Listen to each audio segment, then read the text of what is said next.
Okay. Yeah. Well, hello, Faith. Welcome to the show. Thanks for having me. I'm excited to be here. Oh my gosh, I'm excited too because I just feel like this is a full circle moment. I'm always listening to your podcast, nodding along. Sometimes, yes, like I'm in church, like, oh my God, I'm like the things you say. And I'm like, more people need to hear this. My people need you. I truly do believe that and the stuff that you have to say. So I'm really excited to get into Thank this. you. I was, yeah, I was just telling Faith before, and I'll have her introduce herself in a second. I was just saying before we started the conversation, I'm like, this feels like it's going to be the state of online business address because there are so many weird things happening. When I talk to all my online entrepreneur friends, people who are in your mastermind, Google is acting all crazy, right? Like no one Oh, knows yeah. what's happening with traffic. Social media is becoming search platforms. Really, when we look at Facebook and Instagram, everything is changing. TikTok. Social media reach is also down. It's not as easy anymore. In general, marketing is not as easy as it used to be. I think a lot of people in my community can relate to that. I know there's this feeling of like discouragement and like, is this ever going to happen? And so I think that like having you here is really great for a few reasons. One, because you're the mindset queen. That's always how I think of you. That's very nice. But two, also because I think that you have the strategy mind too. A lot of people are like, oh, I'm not woo. And I'll hear that from my community. So they think I'm super woo. I'm like, I'm actually not. You haven't met all my other woo friends, but they'll say I'm like too woo because of this stuff. But I'm like, actually, you do need both. And you do have to have something inside you that almost like, despite everything you see going on, you're like, I'm going to make it happen because I am going to will it. Like, I'm going to choose. So, with that, Faith, why don't you introduce yourself? Tell us about you and your offers. Sure. My name is Faith Mariah. I have been a full-time online marketer for about 7 years now. It's crazy to think about.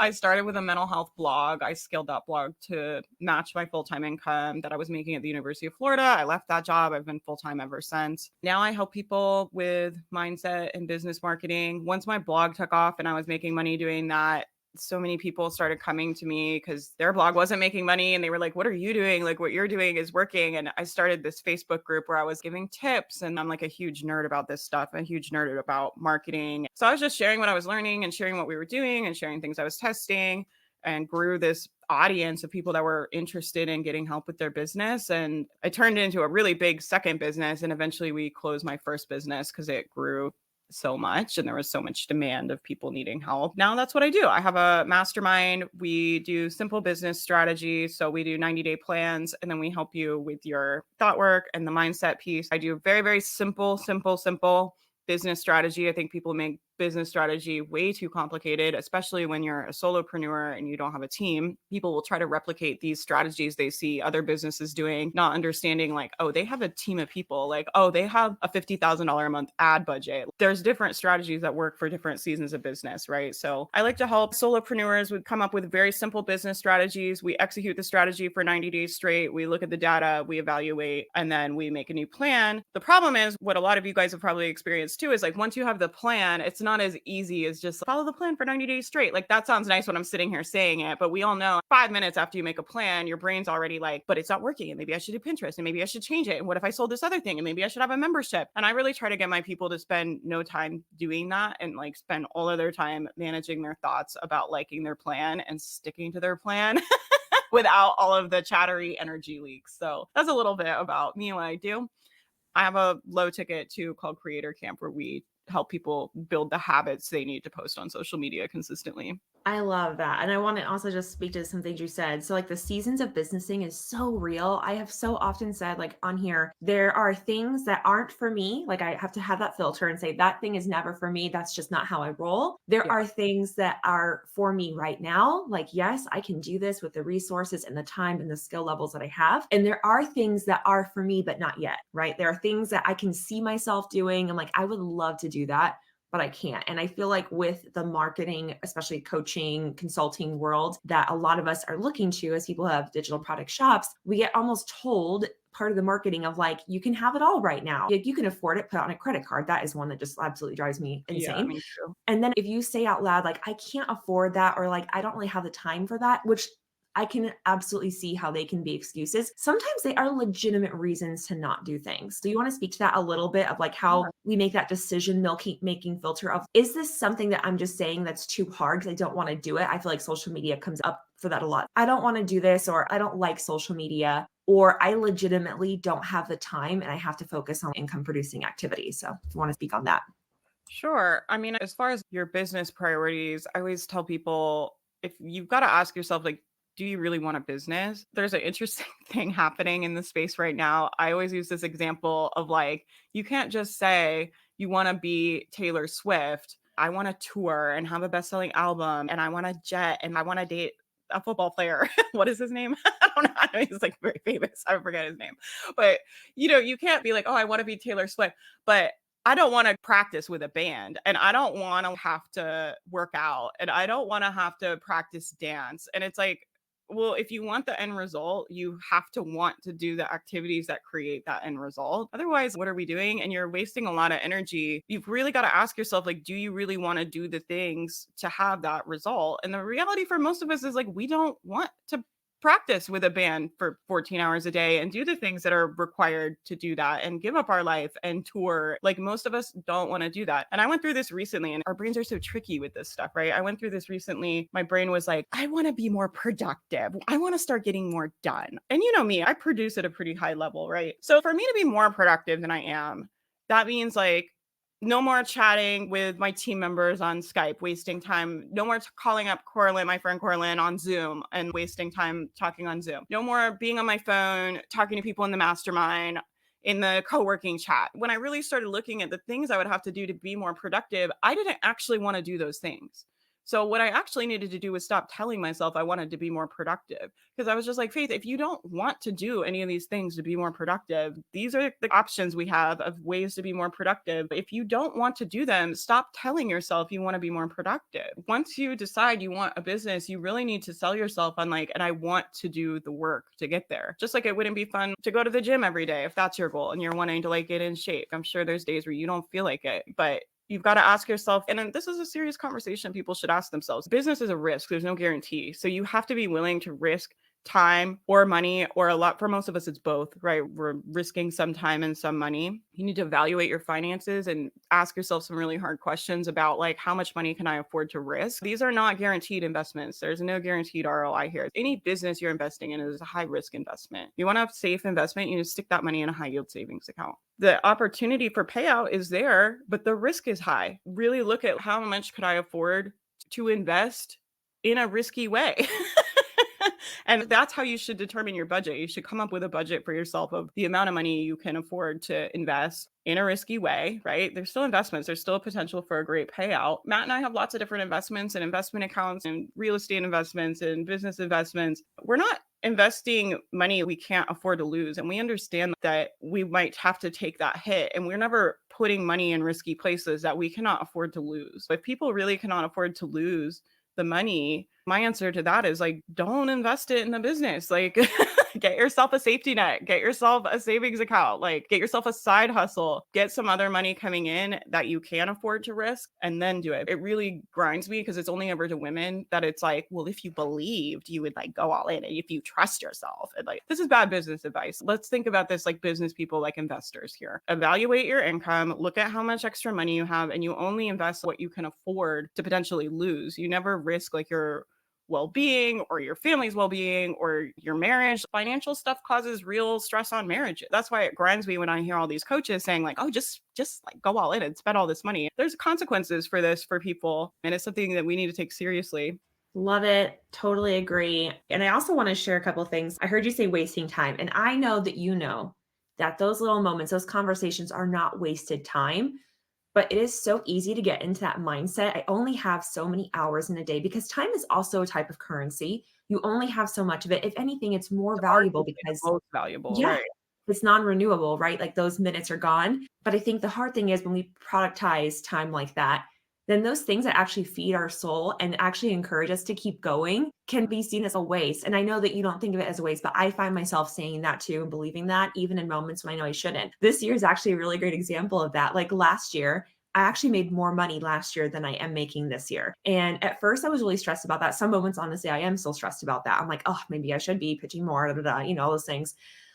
But then on the other hand, I'm actually happier, funny, happier this year than I was last year because last year I took on way too many clients. And there's also so many other factors to that. I could have charged more, all this stuff. So personally, any service providers who are listening, I know it's some of you are listening that service providers. I thought I'll just get more clients and make more money. But then I had no time. I was so stressed, legitimately working from 7 a.m. to midnight, like 6 days a week. And I'm like, this is not sustainable. But, Right. And but I that's was what's like, important to question your brain because your brain's like, oh, we should be making money like we did last year. And it's like, wait, do I want to do that? Like, is yeah, that what I want to do? Really questioning the things that we tell ourselves, I think, is so important because then you end up dwelling on, like, I should be making more money. Right. right. I always say, like, time is one of the most difficult things to coach people on. Time and money are probably the two most difficult things that I coach people on. I coach people on time and money all the time. You're in the mastermind, like we coach Yeah. on that probably almost every week. Thoughts about time are so interesting to me because it's the people that have the thought, and I always call these tricky thoughts, right? Because they feel useful, but when you actually Yeah. play them out, they turn on you so quickly, right? Even if they're useful for a short amount of time. And one of the trickiest thoughts people have is, I want to do things in the right order because I don't want to waste time. I want to be very efficient because I don't want to waste time. But when you actually play that out, it creates anxiety for people. It creates indecision. It creates feelings of like overwhelm, of being confused, and it creates the result of people being slow and wasting their own time. The most stuck people that I coach that are just really stuck in a loop of indecision, not getting things done, not making progress, are the people that want to save time, that are like, my precious, precious time. And it's so interesting because you think like, oh, that feels like such a useful thought. I don't want to waste time. I want to make sure I do it all in the right order and to be very efficient. It feels so useful to us and so true, right? And you're like, this is for sure a good train of thought for me. But you've got to play out like, how does that feel in your body and what do you do when you feel that way? And for probably 99% of the people that I coach that are very stuck, they have a version of like, my time is very precious. I must not waste it. I must be very efficient. And it makes them the most slow. It makes them so incredibly slow because you can't make a move. And it's funny because this year I've made more space for myself and also just now this sounds a little boo, but it's actually a practical thing too. Okay. So I actually created more space for myself to think because I realized like, okay, when I actually have some time to sit down and think, I can actually debrief what I've tried. I can actually come up with new ideas because I was also finding that I was getting annoyed that the things I kept, or at least I felt, the things I kept doing and creating, I'm like, that's already been done. And I was like, why am I trying to recreate something that's already been done really well? I'll just go be an affiliate for them. That's why I said like it's a lot more chill because I'm not going to waste my time creating something that's amazing someone else did. I'm just going to promote the heck out of your thing because I love it and I love this person. So Those that's are another thing great. is You like, don't have to do the customer service. You don't have to do yes, I'm always telling everybody, I'm like, you should, if you have people and you don't want to coach, I'm like, you should definitely send them to me because I'm like, me and my team will coach them. We're on Zoom hours every week. You don't have to do any of that. You don't have to do the customer service. Like we do all of that, right? So it's like you just make the sale. If you want passive income, I really think like affiliates are where it's at, honestly. I don't know if easier is the right word, but I do in a way think it's easier because once you have a community who trusts you and they love you and they love your recommendations, I do think it just means the world. Now, obviously, doing that takes time and effort, of course, like Everything building takes time and relationships effort. does. I think that's something for you to hear because passive income, oh my gosh, that could be a whole episode in itself. I know that so many sellers are stressed and discouraged right now. Most people in my audience are current or former teachers. And then there are people who they Yeah, lost what their a sales. rough time for teachers. Oh my Oh God. my God. Yeah. Yeah, to be a teacher and have a store. So like 2020, everything went digital overnight and all of a sudden you're like, "Oh my god, I only have printable resources. What am I going to do?" So some people literally saw their sales go like this, right? And then opposite of that, some teachers were like, "Oh, wait a minute. I have more time at home, right? Quote, quote. I mean, you're still busy, but maybe I can make digital resources." So you had some go like this, some started and shot up, and then now those folks are coming back down because the world is changing, the economy is changing. If you've only been doing this for a couple of years, you're thinking, oh, maybe the good time is over. And like, that's it. There's no more opportunity. If you've been doing this since 2012 or whenever TPT started, you're thinking, that's it. I'm never going to be successful again. because everything is in flux. One thing I wanted to share, I don't even remember when you mentioned it, but you said something about all businesses go up and down. And I was like, that's so funny. My husband and I have that same conversation. He's like, you guys only have like a short frame of reference. So the first time you have like a valley, you're like, oh no, Good everything is husband, ending. good husband. Yeah. I love Brittany's husband. What? Yes, I know. What?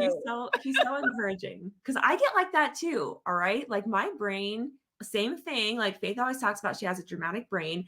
I get like that. Like one thing goes wrong, it's the end of the world and Oh, yeah. logically doesn't make sense. I say it out loud and I'm like, I know this doesn't logically make sense, but I believe in my heart of hearts this is absolutely true and the world is ending right now, which sounds absolutely ridiculous, but Well, it's it's it's human brain stuff, right? yeah. So our brains are programmed for survival. They're not programmed to maximize teacher pay teacher sales, unfortunately, right? So our brains are programmed for survival. So they have a negativity bias, meaning they're always looking, they're trying to highlight to us the things that are going wrong, the things that are not working, the things that could go wrong. But I always say, like, this is why we lay in bed at night. And we're never like, what if something wonderful happens? My brain, after that stupid bridge accident, I would lay in bed at night. I'd be like, what if this other bridge falls? Or like, what if our roof collapses? It just unlocked like a whole Pandora's box of things I didn't even think was possible to worry about. But this is just what we do with human brains. Like, I think that's a very human thing to do, to think about the things that could go wrong, because that's how our brains are wired. And it's just having that perspective of, oh, this is just my survival brain kind of chattering, versus like, oh, this is the truth though. Our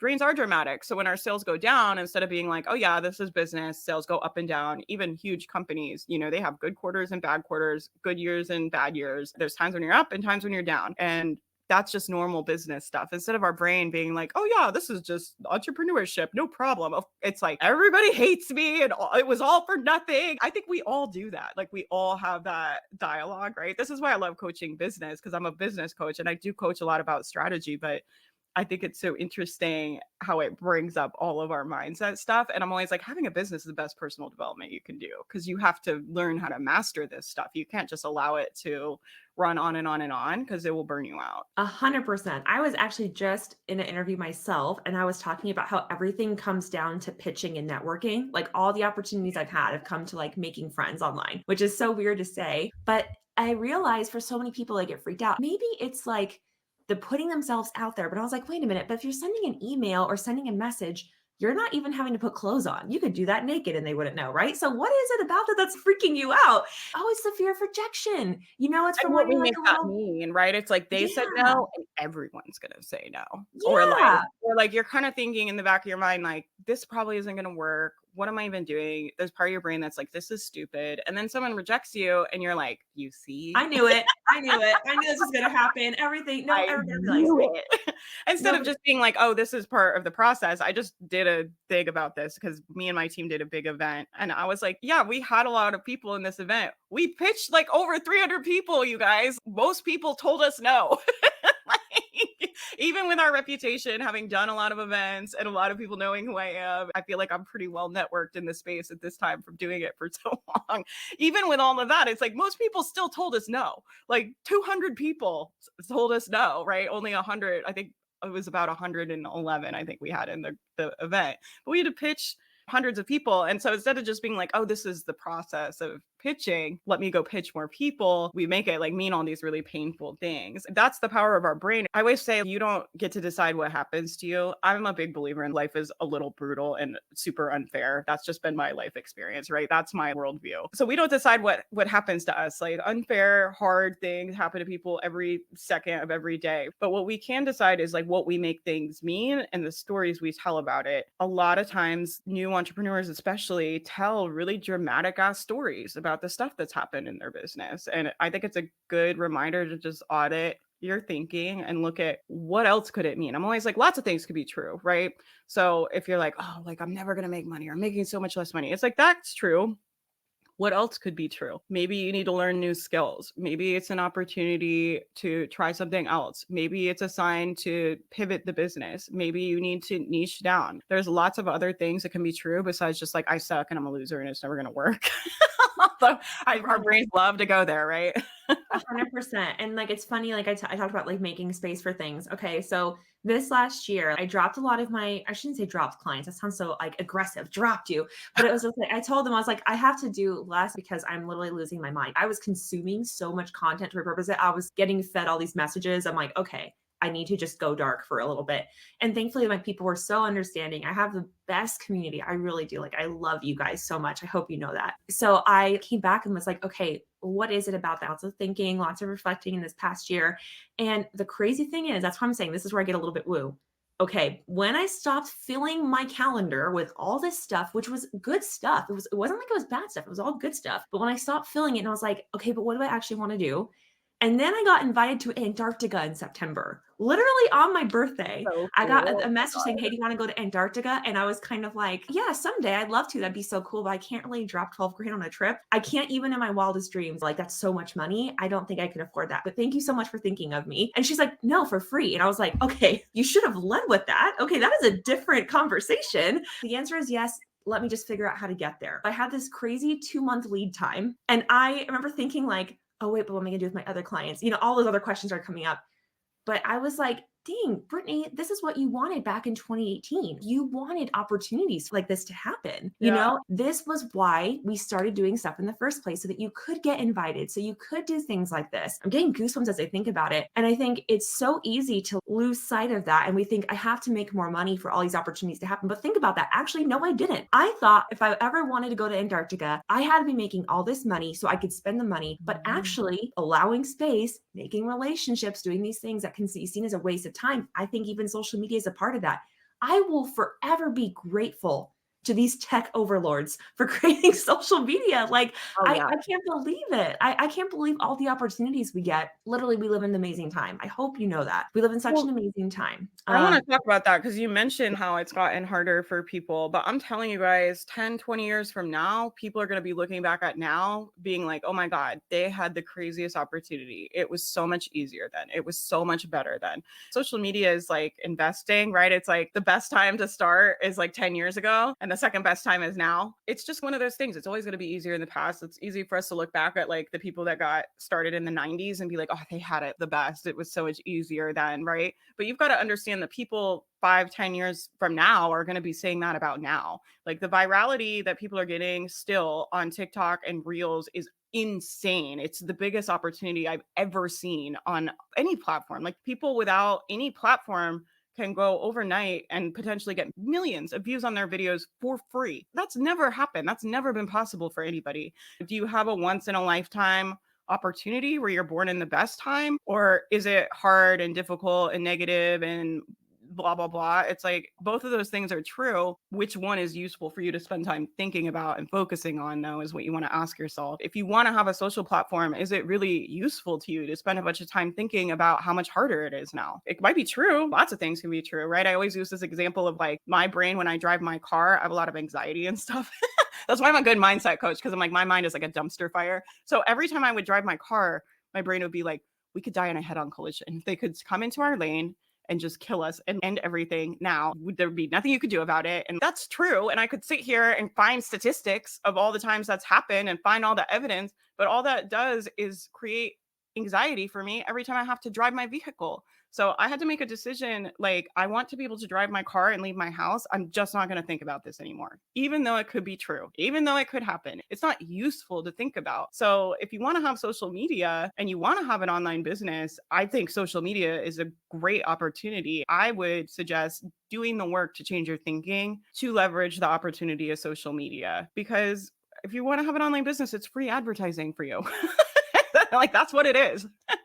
It's limited time. Like those opportunities will close too. Everybody's like, I don't want to be on TikTok. I'm like, all of y'all in 2 years are going to be wishing you had the opportunity to be on TikTok like you do now, because that won't last forever. 100%. I used to have this mindset too. Back in 2017 or whatever, I was like, I don't really want to be a big influencer.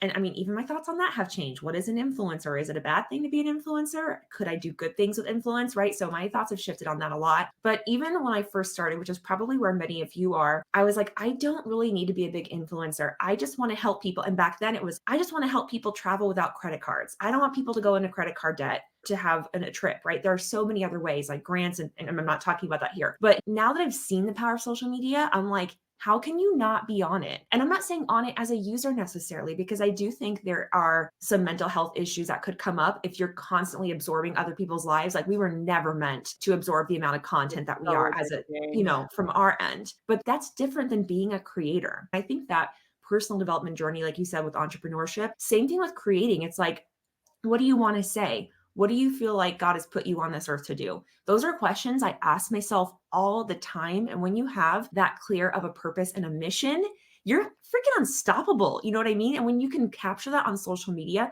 just think about that. How amazing is that? And sometimes it's silly, fun stuff too. There's nothing wrong with a little bit of frivolity. This world can be really dark and scary. And so having a fun place that people can come to, you're contributing to that in a positive way. There's so many good things about social media, and it can do so much for your business. I know we have so many productivity nerds in the audience, and I get it. Me too. Yeah. But I also want you to be thinking about effective, efficient, and impactful. They're all completely different things. So if Mm. I wanted to become really efficient and really productive, I could figure out, okay, I have 2 hours. How can I fit 36 more things into those 2 hours? I could do it. I'm probably going to feel like crap afterwards, honestly. Like I'm going to be like, I'm so exhausted. Now I can't do anything for the rest of the whatever hours. And it's kind of the same outcome. I'm tired after 8 hours. I'm tired after 2, right? So what did it get me? There's also effective. Like how effective are you being with the time that you have? I think that's such a better way to think of productivity because it's fewer things, focusing on what really matters. And I know that Faith talks about that a lot too. And then what would be the more impactful thing? I could be a really effective social media manager and I can get my clients results and I feel confident I can say that and I can do that. But what's also more impactful is helping them figure out who do they want to be online? How do they want to be perceived? What person needs to hear this message they want to say? Do you see how those are like different kinds of questions, higher level questions? And I think if you're asking yourself that about social media, about your products that you're creating, what do my teachers actually need? Effective is I'm going to make a resource or a content piece about this specific standard because I know they need help. Great. And I'm not saying we shouldn't do that, but like you will be remembered, you will grow better on social media when you think on that more impactful level of, I want to be effective, but I want to be impactful. I want to be memorable for a good reason, for the legacy I'm leaving online and in these people's hearts. I think there's so much to be I saying love about that. that. And I think one thing I talk about a lot with in our community is like time and impact aren't necessarily linked. Sometimes people think for it to be really impactful, for it to be really effective, for it to be really good, I need to work really hard on it and spend a really long time. A lot of what we do in my community is I'm like, just pick up the phone and talk into your phone and say something encouraging and post it. And that's it. And you're done. What I would love for people to think about is like time and impact are not necessarily linked. So it's possible to be incredibly impactful and incredibly effective in 2 to 5 minutes of a post, right? Like you don't need to sit there and slave away and edit it. And sometimes when we do that, we start overthinking, right? I don't necessarily think quality and time are as linked as we think in our brain. And I think actually as an entrepreneur, if you can unlink them, you'll be able to get a lot more done. I know so many people need to hear that message because in general, not just even with social media and marketing, but with product creation too, or your store, you think, if only I was a full-time seller. I see that a lot. So tricky. It's so tricky because It's so I thought tricky. that too. I really thought that Everybody does. too until I became a full-time person. And then I went to workaholic mode, like the latter part of 2022 to 2023. But for the first 4 to 6 months, I was like, what do I do? I lost all my structure in my day. I was so Oh, it's productive. such a big adjustment not Yeah, having it's a such a job big here adjustment. too. Like because I remember when I had my own TPT store and my blog Mhm. and all my stuff I was doing, I had a militant schedule. I had time in the morning that I was like, this is non-negotiable. This time is getting done because this is something I'm investing in myself. And because of that, I got so much done in those 2 hours you would not believe. And then when I came away from school, now I have no structure. I'm waking up at 10 a.m., which honestly, I probably did need that for the first 4 to 6 months to regulate my nervous system because Of course, yeah. overstimulation from being in the classroom. You're totally right about unlinking impact and time because if you can become more effective in a short amount of time on social media, my reels take minutes to make now. It's absolutely wild to me. I can't believe I used to spend like hours when I was first creating videos, just in general, all kinds of content. I think you need to tell yourself it's not that serious. You can be impactful without stressing about saying something wrong or misspelling something. Oh gosh, teachers, we're such sticklers on spelling. I have so many typos. I've just decided I don't care anymore. And if someone doesn't follow me because of typo, it's fine. Any Mm. practical tips for making things faster? Because I know you're also really good with that. Well, I think like giving yourself less time to do things actually will make you more effective too. We spend time thinking, I call them like the productivity fantasies, right? Where we're like, if I could quit my job, I would get this done and I would do this and I would have a YouTube channel. And it's like we have like these little productivity fantasies. Like, this is what I would do. I've coached a lot of people over the years and seen a lot of entrepreneurs. And the reality is, when people leave their jobs, I always say people produce at the level they produce. If you were producing at this level, when you leave the job and you get more time, because people think productivity and time are linked, right? They're like, well, I'll have twice as much time, so I'll get twice as much done. But they actually just produce at the level they produce. What usually happens is the other part of time that they gain, they just spend in drama and doubt and swirling around. It gives you a lot more time to be confused, to be uncertain, to be indecisive, to change your mind. Like, you have more time to indulge in all that stuff when you add extra time. When you have less time on your calendar, you don't have time to sit around thinking, should I do this? Should I do that? Should I do this? I could do it this way. I could do it that way. Maybe I should do this. Maybe I should take this course. It's like, when you don't have time and you have a job, you just have to sit down and get the email done. And that's that.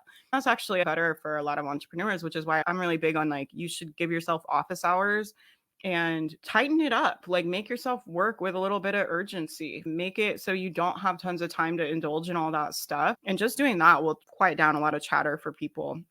Give yourself hard deadlines. Tasks take the amount of time you decide they do. So the other thing I see from especially entrepreneurs that have worked full-time jobs a lot is there's this kind of mentality and thought about, well, it just takes the time it takes. Like, it takes 40 minutes to write an email, as if that's like not something they're in control of. And I'm like, it takes however long you decide. If you decide it takes 20 minutes to write an email, it takes 20 minutes to write an email. If you decide you just write the email till you feel it's done, then it takes however the hell long, or heck, am I allowed to swear in here? Sorry. The however the heck long to do it, right? And so I'm really big on people doing less time. One of the biggest experiments I ever did in my business was I cut my hours in half. I went to 20 hours a week and I doubled our income that year. We went from 100 to 200,000. That's not an easy thing to do, right? But it makes you get very strategic. It makes you get very focused, and it makes you quickly weed out the tasks that are not really required, not really important.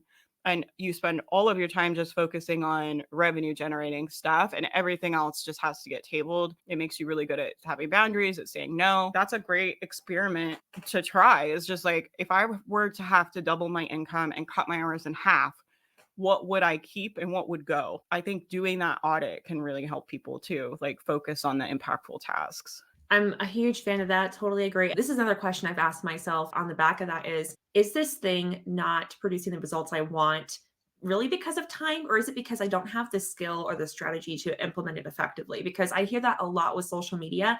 Like, if I have to hear, like, I feel like I'm going to go crazy with the followers thing. Like, I'll hear someone say like, I just need more followers. I'm like, actually, you don't actually need more followers. That's not how social media really works anymore, at least not with Instagram. And they go, what? And I'm like, yeah, I mean, it's nice for social proof, but actually, I had a post that went viral, semi-viral, and I got over 11,000 views the other day. I only Wow. have 1,027 followers, but that was 11,000 people that listened to what I had to say, that heard my message. And you can set things up on the back, like ManyChat. You can have a call to action that they do something, like you can have them go to your email list. That's what I really care more about. I want them on my email list. I want them listening to my podcast, because if they do those two things, I know that they are with me, they get me, they're nodding their head along. And that's also financially where I'm going to see more results. I hope, if nothing else, that you hear that. More followers really doesn't matter as much as it used to anymore. And each individual post is its own funnel. That's such a good thought. Each individual post is its own funnel, right? Leading to your email list. What I'll say too is, if you have 100 followers or you have 1,000 followers, let's say, and you're not making sales and not making much money, you're putting more people into a broken sales system is not going to make more money. If you're already not making sales, your sales system is broken, right? And if I just put more people into this machine that doesn't convert, that doesn't make more money. There's lots of proof of this, because there's lots of people that have 20,000, 30,000, 50,000 followers that make $0. My sister's one of those. I call her a Lots of legit people. proper influencer, 60,000 or almost 70,000 followers now. And it's not like her content isn't great. She's freaking hilarious. I go through her stuff and just crack up, and then I'll message her Oh and I'll my be like, gosh. "How did you Please send think me of her that?" account. I have to follow her. Yes, she's great. And she's doing everything right. I'm putting that in quotes as far as like what the strategist would say. She's got a clear niche. She knows who she is. She's fully herself online, but she's so scared to pitch. For her, it's like all brand deals is really where her income comes from. And And that's that's a already great kind of, business model too, right? Like that's Yeah. nothing wrong Yeah. with There's it, so right? many opportunities. That's why I'm like, how can you not like social media? There's so many opportunities. But Gotta be yeah, honest with yourself, right? If you're telling yourself I need more followers, you got to do that math and be like, what is your average follower worth right now? So if you have yeah, 100 followers, like how much is each of those followers worth? Sometimes it's worth spending the time to get that dollar amount up where it's like your followers start going into a funnel and get on your podcast and end up buying something eventually. If you don't have the system set up, just putting more people in is not going to fix that. Once you have your sales system working, then it's like, yeah, let's get more people on here. Absolutely. But until you hit that point, you're having this fantasy about, I want more people. We always say in the mastermind, I got this from Byron Katie, but she always says, stay out of other people's business, stay out of God's business. The followers come when they come. Like, we don't control that. If you and I both know that, like, the stuff that has gone viral on my account is never the stuff I think. It's never the thing that you spend a lot of time on. It's always like a video of my dog with my boyfriend or something stupid or me doing something dumb. We don't control like what goes viral. We don't control when our account grows. And it's just not useful to think about, I want more followers, I want more followers, I need more followers. If I had more followers, it's like, well, you don't control that. If you don't believe in God, it's like, just stay out of like, not your business. Like, you don't decide that. Stay thinking about the things you can control, which is like, how could I post more often? How could I post twice as much and spend half as much time making the content? That's a much more useful place if you're an entrepreneur to take your brain than like, I want more followers. My account's not growing. I want more followers. It's like, okay, well, I want $1 million. Me sitting around thinking about that all day is not going to like, not going to produce that necessarily, right? It's not necessarily a useful thing for me to spend time thinking about. no, totally. And like, even if you only have 100 followers, that's 100 humans. Well, unless they're bots, but most likely they're not bots. But that's 100 humans that have opted I in feel like here the and bots are watching you. chilling out a little bit lately, which is nice. Yeah, thank God. It was getting rough there for a while. But Yeah. you know what I mean? Are you messaging the people who are following you and saying, "Oh my God, how'd you find me? It's so nice to meet you." Are you reaching out to those people personally? I know so many of my people following me are like, "I want a passive business though." And I get that. But if your customers are okay, so a customer gives you $3, that's possible. They could find an SEO, they randomly find your thing and they buy your thing. What would you rather have? Someone who pays $3 once or someone who becomes a super fan because they're like, wow, this person actually reached out? No one does that because they actually wanted to get to know me and hear about the problems I'm going through as a teacher. I really don't think you have to have as many followers or as big of a community as you think if you have fewer people who are really invested in you and what you have to offer, because they'll also recommend you. They will share your stuff. They'll tell other teachers in the classroom about you. And that is worth its weight in gold, like referrals, honestly, than anything you could do for marketing. And face nodding your head in case you're listening. That's for anything, by the way. That's not even niche or business platform specific, whether you're a service provider. So I know I have a few of you, or like you have a shop and you're like, well, I just have an Etsy shop. I just have a TPT store. You really have to think about your customers as individuals and look for ways to connect with them because those marketplaces don't always give you their emails. They don't always give you the people's information. So when someone comes and finds you on social media, that's gold. You have direct access. You talked about 20 years ago. Imagine what marketers would have paid 20 years ago to You're talking have about direct ads in the yellow access. pages, y'all. That's like a legit marketing was like buying ads in the yellow pages and like billboards. You have it Blows so my mind. much better now as a small business. It's incredible like how good we have it. And then like people really just whine about it. The passive income thing too, I want to say, if you go look at the people that are actually have passive income, not just saying they have passive income, but actually have passive income, most of them have pretty massive platforms. And most of them put a lot of effort in to build those platforms. I think you really need to be honest with yourself. Saying you want passive income, but then saying, but I don't want to put any effort into building a platform that can potentially get me that result. That's what I was saying earlier about you want to be in a band, but you don't want to go to band practice. It's like, okay, well, you can talk about how you want to open for Taylor Swift all day long. If you're not practicing and you're not touring and you're not doing the thing, you don't want to do any of the things to have that end result. So stop saying you want the end result if you're not willing to do any of the things to get there. It drives me crazy coaching people because people come in and they're like, I want passive income. They don't want to do any of the work now. Passive income is a long-term goal and it takes a lot of work up front. I guess people just don't understand that. Passive income doesn't mean you do nothing now and then you think people just make money doing nothing. Like, I just have such a hard time with that because entrepreneurship is hard. It takes so much effort. It really does. If you want like a quick pat the cash, I'm like, get a side hustle. Like, this might not be for you. And that's okay. I'm not saying that to be mean. I think it's like really something to ask yourself is like, do I want to do the effort that it takes to get the end result?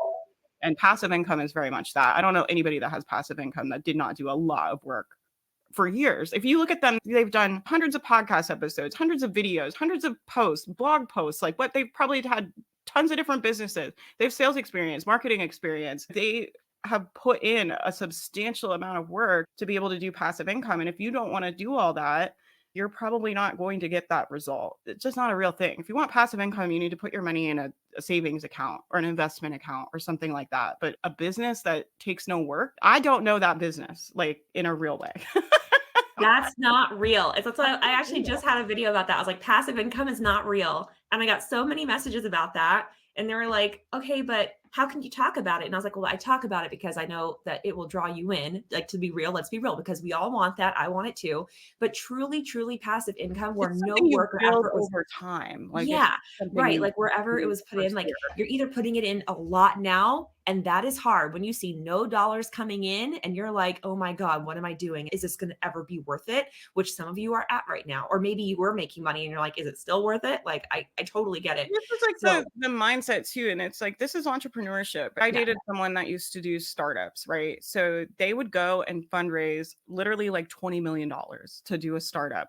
And they have no intention of that sucker being cash positive for like 5 to 10 years. They understand we're going to put all this work on the front end and the payout is over here.